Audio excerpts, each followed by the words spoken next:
KTN imepata picha za kamera za CCTV zinazoonyesha dakika za mwisho za mwandishi wa habari Amos Harun Maina kabla ya kifo chake katika baa ya Ngaini iliyoko Mirema Drive hapa Nairobi. Kwenye CCTV, Maina anaonekana akinywa pamoja na wahudumu wa baa hiyo kabla ya kuanguka na kufariki dunia akiwa ameketi. Upasuaji wa mwili umethibitisha kwamba alikunywa kemikali hatari iliyomuua papo hapo, na sasa makachero wa DCI wanachunguza kifo chake kubaini kemikali iliyomuua. Mwanahabari wetu Lennox Sengre ana taarifa hiyo kwa kina.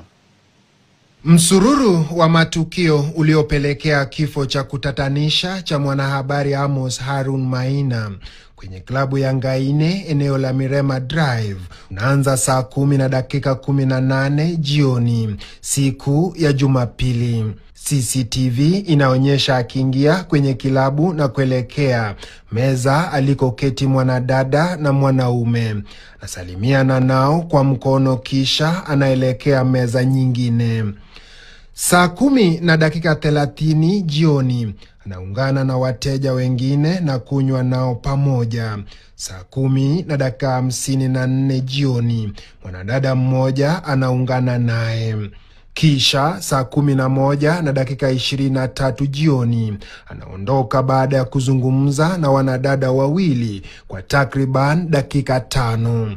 Katika mazungumzo haya haonekani akinywa chochote.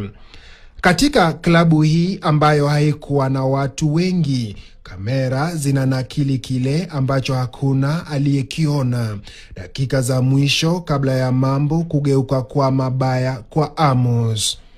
Saa 1:47 usiku Amos anaitisha kinywaji. Saa 2:01 usiku Amos, aliyekuwa mwenye nguvu na mchangamfu, ghafla analala na kujiegemeza mezani. Anabaki katika hali hiyo kwa takriban saa 1 hadi saa 3 usiku. Saa 3:13 usiku anapata fahamu. Saa 3:19 anamuita mtu kwa kinywaji. Saa inayobadilisha hatma yake inakuja saa 3:22 usiku. Ghafla shingo ya Amos inateleza nyuma na kuanguka. Inabainika kuwa huo ndio wakati Amos alifariki ghafla akiwa tu ameketi.